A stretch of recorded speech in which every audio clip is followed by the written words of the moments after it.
In the autumn of 1900, 70 people died and at least 6,000 became sick when a mysterious illness plagued the city of Manchester. For 4 long months, doctors and city officials had no idea what it was and where it came from. They only knew it affected beer drinkers. Symptoms ranged from mild to complete paralysis and death. But when testing finally revealed deadly levels of poison were being served in taverns all across the city, doctors and investigators needed to find out how it got there and why.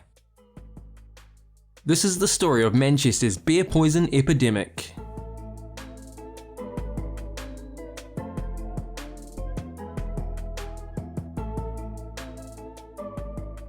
By the end of the 19th century, Manchester had developed into the manufacturing centre of England. Wool, silk and cotton were manufactured in vast quantities, making it the textile capital of the world. By the year 1900, Manchester had a population of 700,000, many of whom worked upward of 12 hours each day.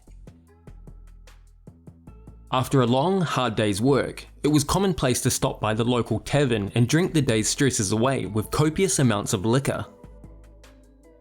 In early 1900, doctors serving mainly lower and middle-class communities became inundated with patients complaining of muscle weakness, numb hands and legs, stomach cramps, and even strange warts and lesions growing on their skin.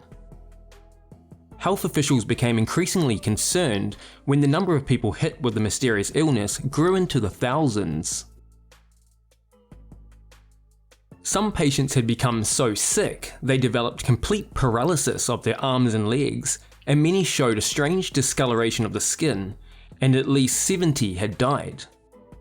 There was, however, one distinct pattern emerging among the victims.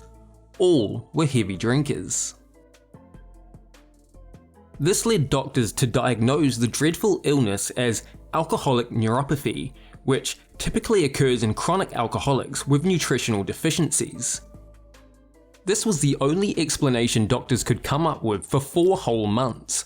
One confusing aspect of this was that it appeared that only those who drank beer were affected.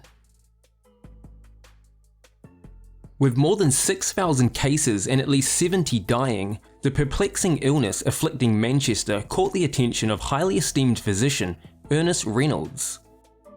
Reynolds was a professor of clinical medicine at the University of Manchester and had spent many years working in several insane asylums across England. He'd also held a medical advisory position at the Lancashire County Council. Dr. Reynolds believed the symptoms, particularly the discoloration of the skin, possibly pointed to one thing: arsenic poisoning, and he set it upon himself to find out. As alcoholics were the common element among those sick and dead, he gathered beer samples from taverns all across Manchester. When the lab results were returned, Reynolds was shocked to find lethal levels of arsenic in several of the samples taken. Even more astonishing, the arsenic was present in beers from multiple different breweries. So Dr. Ernest Reynolds' theory that thousands of people had fallen ill and many died from beer tainted with arsenic had been proven correct. He now set out to find out why and how it had got there. Was it negligence or something more sinister? Once notified of the discovery, there was an immediate reaction from the breweries, most of which sent out telegrams to the taverns that stocked their beer. Pubs across England dispose of thousands of barrels of beer by dumping it in the sewer. However, some breweries were slow to respond, with fines being handed out to those who failed to comply. Investigators now worked to find the source of the arsenic. Given that multiple different breweries were affected, investigators knew the contamination likely came from a common ingredient from the same source used by all the affected breweries.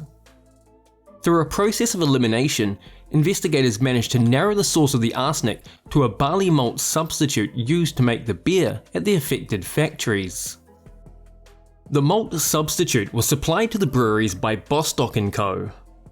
In order to cut costs, The affected breweries purchased their barley from Bostocks, as Bostocks substituted high-quality barley malt with a lower-quality version supplemented with sugar syrup, a legal but highly controversial cost-saving method at the time.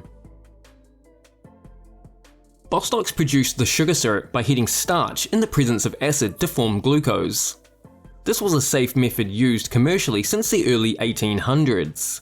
However, through further testing, investigators found that the arsenic was being introduced in the acid used to make the glucose. Bostocks informed investigators they purchased the acid from a company called Nicholson & Sons and had done so for the previous 12 years.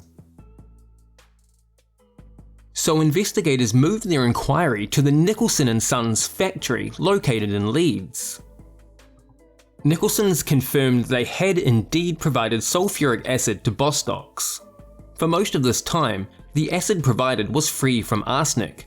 However, in March of 1900, the year of the poisoning, Nicholson said they started supplying unpurified sulfuric acid, which contained arsenic. When questioned by investigators as to why they changed to impurified acid, Nicholson's claimed not to know the nature of Bostocks' use and said they could have continued to provide arsenic-free acid if requested. Authorities considered both Bostocks and Nicholson's at fault.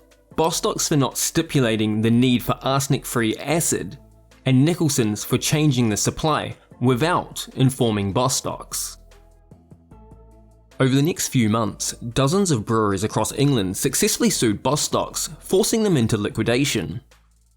Bostocks would sue Nicholson & Sons, seeking £150,000 for costs incurred resulting from the poisoning. On the 8th of March 1904, the judge ordered Nicholson's to pay Bostocks a mere £8,000 in damages. For Bostocks, this was not nearly enough to save them. The effects on the beer market were short-lived, and consumption of beer returned to normal over the course of the year. In 1901, a substantial decline in the number of births in Manchester led a royal commission to conclude that the arsenic epidemic was the cause.